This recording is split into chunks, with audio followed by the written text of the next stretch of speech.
What up, dope world? Xavier Monroe back with another blog for y'all. Check it out. I want to discuss the Dipset versus the Locks versus. First of all, straight out the gate, I think it was a beautiful versus. They went crazy. It really did feel like a battle. It felt intense, and I feel like that's what a lot of the verses have been missing. Like, it hasn't been real intense. It's been, friendly, like, we're doing this for the culture. Nobody really trying to take people's heads off. And, I feel like, it's one of those things where this one felt competitive. The Jeezy and Gucci Man one felt a little competitive, but this one felt like real in-your-face hip-hop competitive. Like, they were really, really battling with songs. But what I want to do is, I want to give y'all my top 5, moments of the whole versus situation. You know what I'm saying? I think it's definitely some highlights that people may or may not be paying attention to. First and foremost, I want to say, like, at number 5, just them doing it at Madison Square Garden was crazy. Like, that venue, everybody know, like, one of the landmarks in New York is, like, the Madison Square Garden. And for them to even do it there was, like, a crazy, beautiful thing. Like, I feel like that was really, really the perfect place for that, to bring together two iconic groups that really, really held it down for their time frame. You know what I'm saying? And people in New York, they look at these guys like icons. Some niggas outside of New York, just around the world in general, look at them as iconic figures. You know what I'm saying? They not just public figures. Like, you could look at Jada and Cam, they like iconic figures. You know what I mean? So I feel like the Madison Square Garden was like the perfect place for them to really do their thing at and host that event. Secondly, or number 4, I'll say, like, the promo, man. I feel like the promo was really good up into this one. Like, a lot of times the verses will pop up and you be like, oh, they doing a verses. Oh, okay, cool. This one between Styles P and Jim Jones, they was really, really, really revving people up to like, yo, I can't wait for this shit. You know what I'm saying? Like, they talking cash. We want to see how they do. Everybody was predicting, like, what songs they might play and what's this, that, and the third. So, I think the promo up to that. Shout out to Styles P. Shout out to Jim Jones. Shout out to Dipset. You know what I'm saying? They really knew how to get people pumped up for this one. Whereas some of the other ones was just, they might announce it on Twitter or something. And, they might take a couple pictures leading up to it. But they don't have that type of promo. At least not that I know of. So that was really, really dope leading up to it. I would say the number 3 highlight, which a lot of people might be sleeping on, is Styles P transition from when he get good times, I get high, and then he transitioned into I Got 5 on It by the Loonies. That was crazy. That was super dope. A lot of people really didn't understand the cultural significance of that. A lot of, if you're not a certain age or a certain in tune with hip hop, like even the history of it, you really, wouldn't understand the cultural significance of it. I really thought it was dope how they switched it up. It showed pure MCing skills. When you don't use your vocals, these are the type of things you can do. You know what I'm saying? And I thought that was fire. Transitioning to that, I'm like, yeah, that's a nice touch, just to edge him even a little bit more.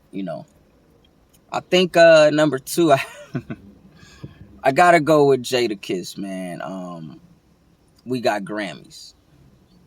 That moment, like the moment when that happened. So Jewel's, he makes a remark and he says, like, I don't think these guys like girls. Like, where your girl songs at? And man, it's crazy because I'm kind of doing this off the top of the head and I'm missing a few moments. But I'm gonna do some honorable mentions too. But that's definitely deserves some attention. Like, oh, we ain't got no girl songs? Okay. They hit him with back to back to back. Like, but they did Good Love, the joint with J-Lo, the joint with Mariah Carey. And as this is going on, not only is this like well positioned in the verses, like, oh, we're gonna do our girl songs after they do their girl songs, but we gonna hit them back to back to back to back with girl songs. Ride or Die Chick, of course, all that shit. They play like 5 of them things, 5 or 6 of them things, back to back to back to back, just to style on Dipset. Not only that, but these are Grammy nominated joints. Like, you can't even be like, oh, you got girl joints, but ain't nobody aware. Like, no, like, the whole fucking Madison Square Garden starts singing some of these songs. Like, the women know these songs. Like, what are we talking about? Like, it was like every step, man, every time I thought something was gonna happen, just to piggyback off of that idea of them like coming back with, you know, an idea. Like, okay, they did. I'm gonna put it in 3. Like, first thing was when they just talked about hits in general. You know, they did like a big hit. I think they did Dipset Anthem, and then it's all about the Benjamins. One up them right there. Like, it's all about the Benjamins is bigger than anything the Locks. I mean, I'm sorry, anything that Dipset has ever done. So that's in that realm. And then, you know, when they went into that bag of it was the girl songs, it was that, and then the New York joint. Like, Cam come out, Welcome to New York City. I fucking love that song. Killed it, man. And even when he made a little remark, he was like, yo, you ain't got nothing for New York bigger than this. And Jada like, all right, I'll show you in a minute. You know, you'll see. Boom.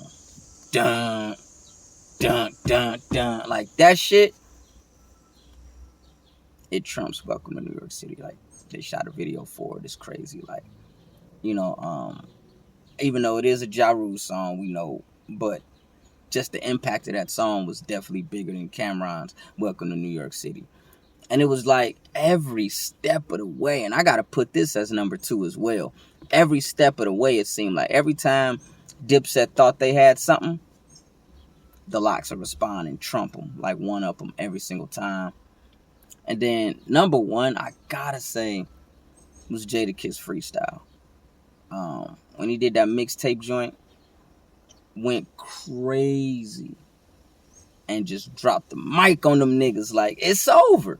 Like, he really went in, and the thing was, it was so interesting to see him do that, and then Styles do his mixtape joint, and then see Cameron attempt to freestyle at the end, and it just fell flat. Like, it was nothing they could do with the Locks. Like, I was going with the Locks. Everybody knows, like, I got tweets and statuses, like, I'm going with the Locks.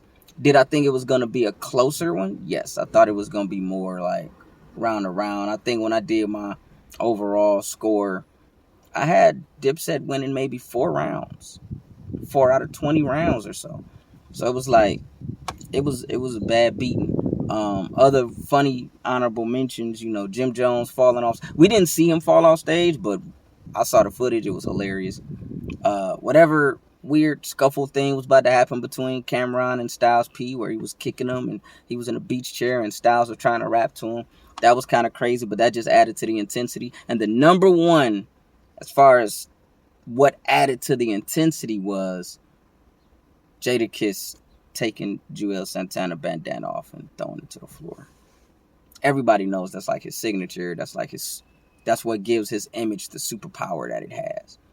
He threw that shit on the floor, man. That shit was crazy. But all in all, I just wanted to speak on it. The Locks versus Dipset was amazing.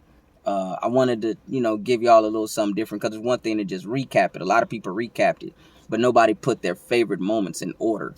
You know, so that was pretty much what I wanted to do. Like, it was some highlights, and those were my highlights. So yeah, you know, subscribe to the channel. Y'all know all the jazz. You know, follow me on all the social media. Savior_Monroe on Instagram. Savior Monroe on Twitter. Go get the new album out right now. Index Life Death Creation. It's a beautiful, beautiful, beautiful piece of work. And we'll be back with more. Peace out.